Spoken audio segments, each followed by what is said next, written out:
그 우리가 오늘은 그 디자인의 6가지 요소 중에 기업의 이념 그리고 기업 이미지에 대해서 전 시간에 얘기를 했고, 이번 시간은 그 브랜드와 마케팅을 설명하도록 하겠습니다. 어, 브랜드와 마케팅은 매우 밀접한 관계가 있는데요. 제가 발표 준비한 내용을 그냥 이야기식으로 전달하는 것이 훨씬 좋을 것 같아서 그냥 설명을 하도록 하겠습니다. 여러분, 제가 첫 시간에 TV와 폰을 구매하는 사람이 다르다고 얘기를 했습니다. 그러니까 TV는 요즘 뭐 비싼 건 한 1,000만 원 하지 않습니까? 그리고 삼성 기준으로 폰은 한 100만 원 정도 합니다. 근데 그 똑같은 삼성이라는 회사는 같은데 왜 애니콜이 있고 파브라는 그 TV 브랜드를 별도로 관리하는가에 대해서 설명하고자 합니다. 그럼으로써 브랜드에 대해서 설명을 하겠습니다. 이유는 뭐냐면 그러니까 물건을 사는 사람이 다르다는 겁니다. 그래서 TV 같은 경우는 1,000만 원 정도 하고, 그걸 주로 구매하는 사람은 이제 그, 그 집의 주부, 부부, 뭐 주부가 중심이 되겠죠. 그래서 매장에서 그 물건을 사는 사람이 주로 그 40대 정도나 50대의 중년, 아, 그 아주머니이기 때문에 표현이 어렵습니다.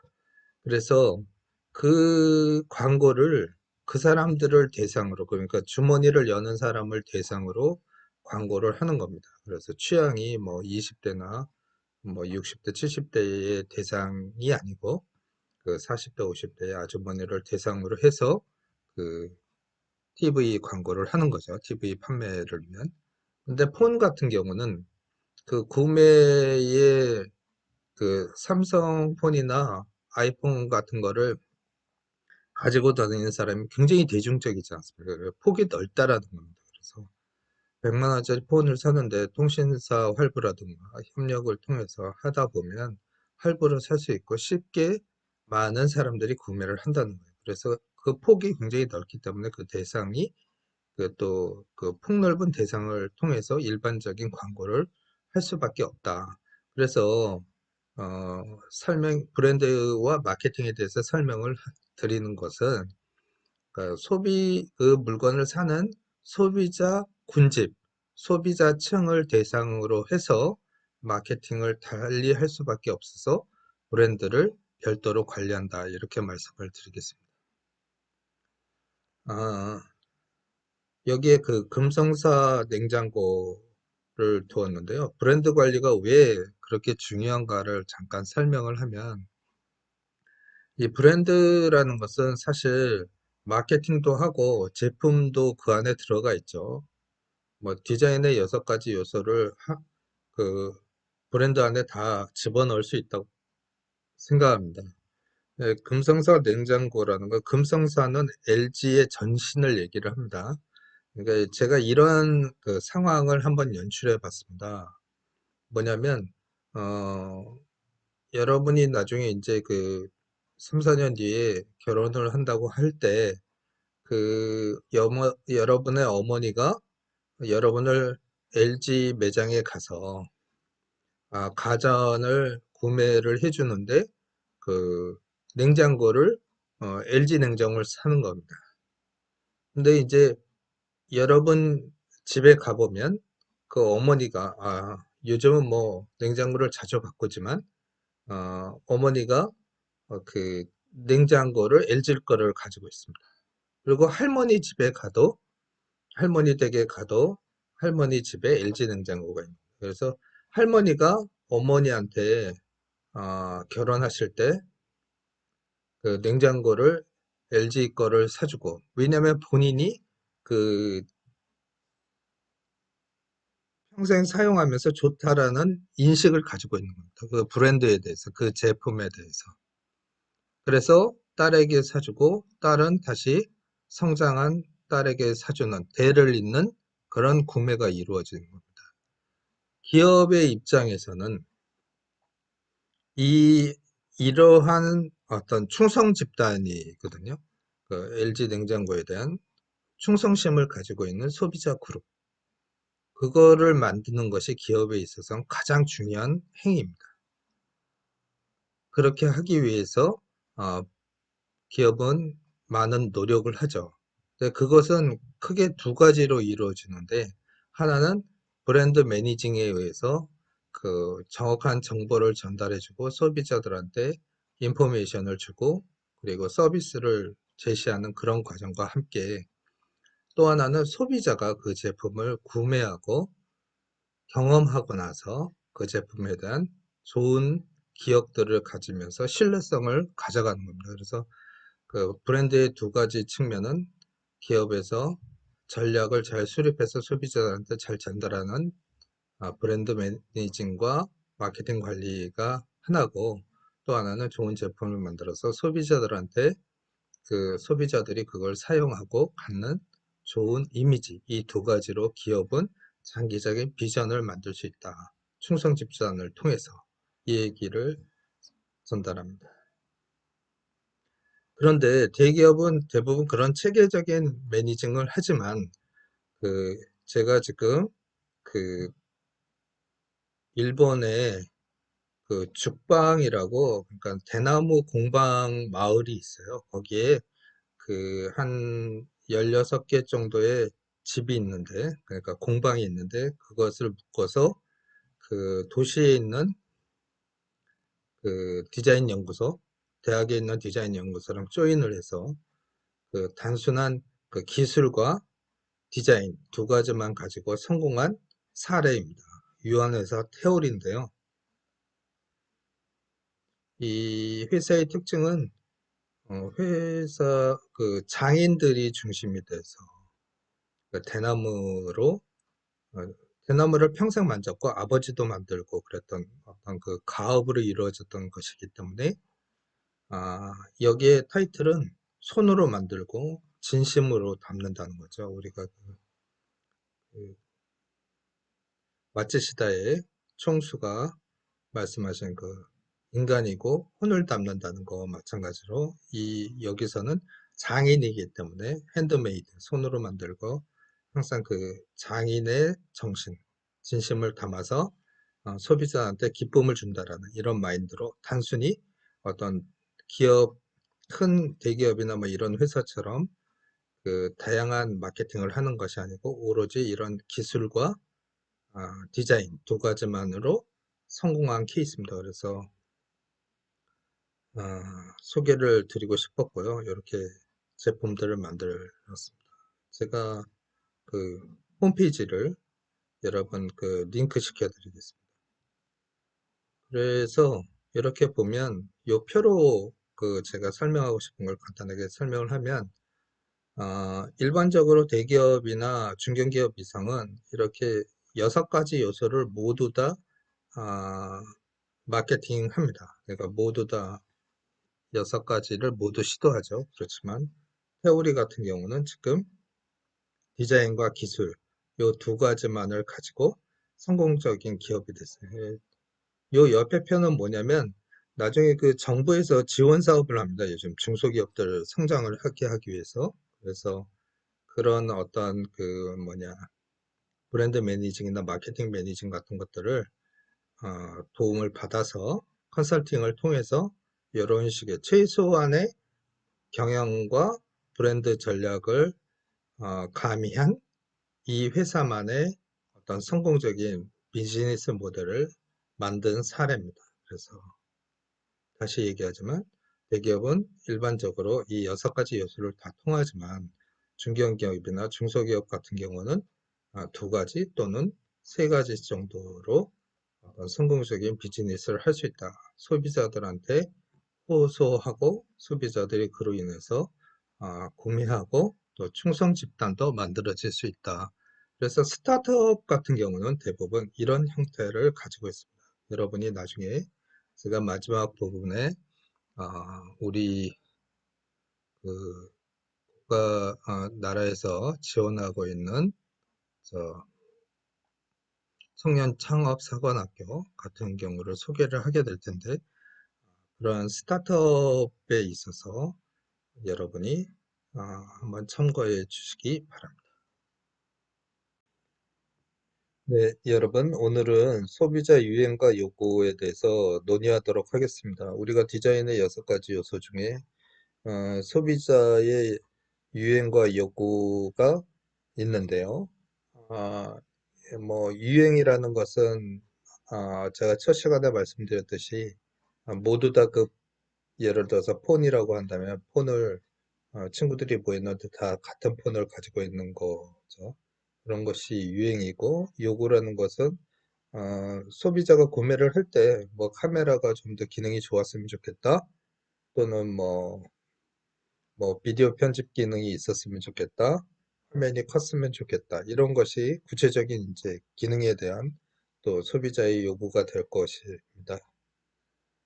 그런데 이거와 함께 첫 번째 이제 토픽은 뭐냐면, 소비자들이 기업의 경영에 직접적으로 참여하고 있다라는 겁니다. 뭐 우리가 잘 알고 있는 소비자 단체라든가 소비자를 보호하는 어떤 시스템이라든가 이런 것들이 있는가 하면, 뭐 동호회라든가 공동구매라든가 이런 걸 통해서 소비자들이 기업에 직감적으로 참여하고 있다는 것입니다. 근데 기업의 입장에서 봤을 때 이러한 소비자의 요구를 그 잘 반영할 수 있는 방법을 시스템적으로 구축하는 것이 기업의 장기적인 비전을 위해서 꼭 필요하다는 것입니다.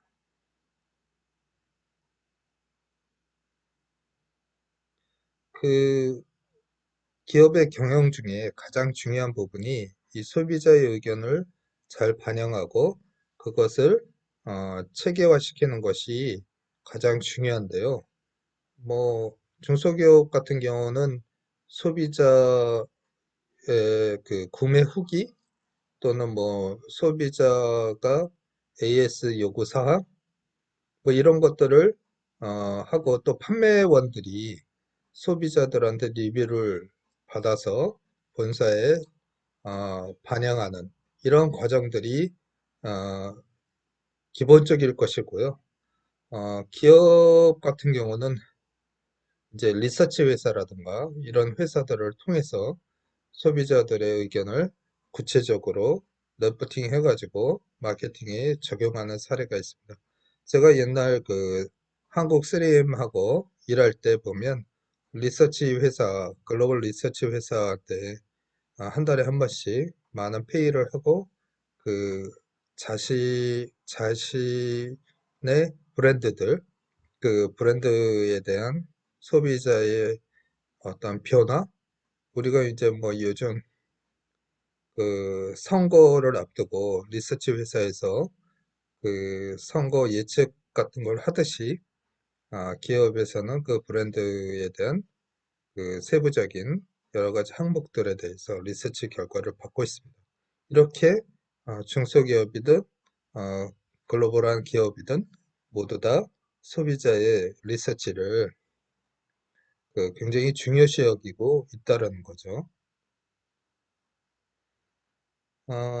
한 예를 더 말씀드리면, 우리가 포커스 그룹 인터뷰라는 게 있습니다. 이게 뭐냐면, 이것도 소비자의 의견을 프로세싱화 하는 거죠. 뭐냐면, 우리가 상품을 만들 때 여러분들 흔히 상상을 하면 어떤 거냐면, 그 인터뷰 룸에 경찰서 같은 데 보면 뭐 취조실 같이 이렇게, 그리고 유리 건너편에서 형사들은 안을 보고 안에 있는 사람은 그 거울 뒤를 볼 수 없듯이, 그런 방에 들어가서 이제 타겟팅을 한 게 있죠. 그러니까 타겟팅이라는 거, 예를 들어서 이 물건을 뭐 20대 남학생들한테 팔 거냐, 아니면 30대 초 직장인한테 팔 거냐, 이런 것들을 결정한다면 소비자 회사에서, 리서치 회사에서 그 사람들을 20명씩 또는 10명씩 이렇게 그룹을 A그룹, B그룹, C그룹을 짭니다. 그 다음에 그 사람들이 그 물건을 놓고 사용해 보면서 하는 많은 얘기들, 잡담들, 뭐 이런 것들을 다 어, 기록을 해서 그것을 마케팅하는 사람들이나 아니면 개발하는 사람들이 그거를 반영하는 이런 과정들도 가지고 있습니다. 그게 이제 포커스 그룹 인터뷰죠. 이렇게 기업들은 많이 소비자들의 의견을 반영을 해서 그 회사의 어떤 비전을 장기적으로 어,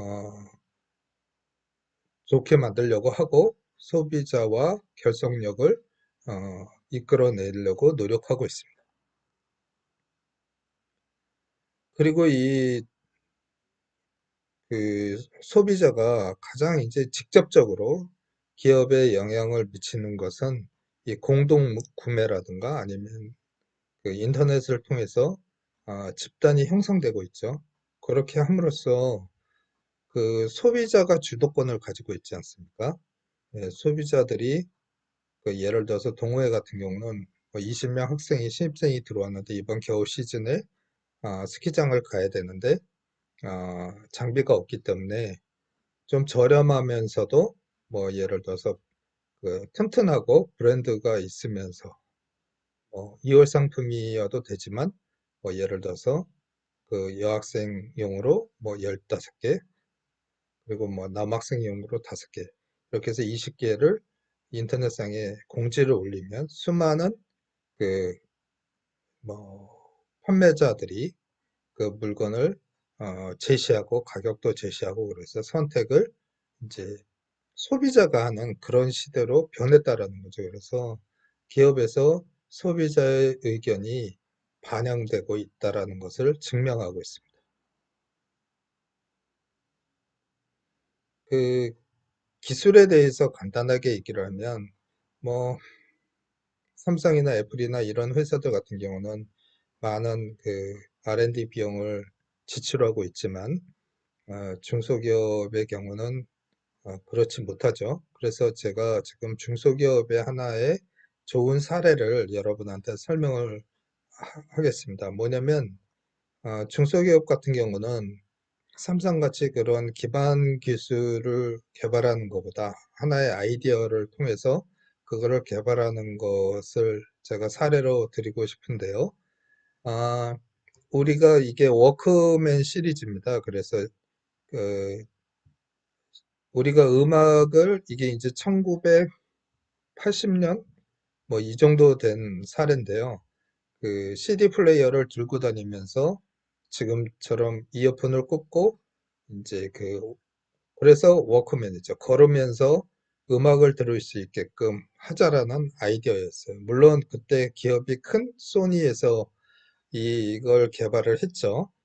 어, 소비자의 의견이죠. 밖에서도 혼자 있을 때도 집 밖에서 음악을 들을 수 있다라는 니즈를 반영한 사례입니다. 근데 이것이 이제 그 국내의 아이리버라는 회사인데요. 이렇게 큰 물건을 들고 다니긴 너무 힘들고 얘를 디지털화해서 MP3를 만든 겁니다. 그래서 그 회사가 그 뭐 중견기업 정도 되는데 매출 한 2천억까지 갔었다고 하는데 이 회사에서 그 디지털화된 극소형 어 이제 그 음악 플레이어를 만든 거죠. 그래서 포켓 속에 간단하게 들어가는 거죠. 그러면 얘보다는 훨씬 더 가지고 다니기 편리하면서도 음질도 좋아지고 그리고 디지털화 됐으니까는요. 그래서 굉장히 성공적인 케이스가 됐습니다. 물론 여러분이 생각할 때 이것도 굉장한 기술이지 않겠느냐라고 얘기를 했지만 뭐 예를 들어서 앞에서 설명했듯이 테오리 같은 그런 그 공방이나 뭐 이런 데보다 이 회사는 이제 대기업에 비하면 굉장히 작은 회사거든요. 근데 그, 그 음악 파일을 만들고 디지털화되는 이런 기계는 그 연구소 출신들이 굉장히 많기 때문에 그런 사람들이 하나의 팀을 만들어서 이제 쉽게 할 수 있는 거거든요. 제가 이제 그 전자회사 대우전자 출신이어서 제가 그리고 그 에이전트를 운영할 때 이런 케이스들을 많이 해봤기 때문에 IT 쪽이나 전자전기 제품 쪽은 굉장히 연구 인력이 국내에 굉장히 많습니다. 그래서 이런 것들은 쉽게 개발할 수 있는 거죠. 그래서 핵심 내용은 뭐냐면 중소기업 같은 경우는 어떤 원천 기술이고 장기적인 그런 기술을 개발하는 것보다 소비자의 라이프 스타일이나 니즈를 잘 파악을 해서 그것에 맞는 제품을 개발하고 기술을 개발하는 것이 맞다라는 그런 사례를 제시한 겁니다. 여러분이 기업에 갔을 때 담당자가 됐을 때 고려해 주시기 바랍니다.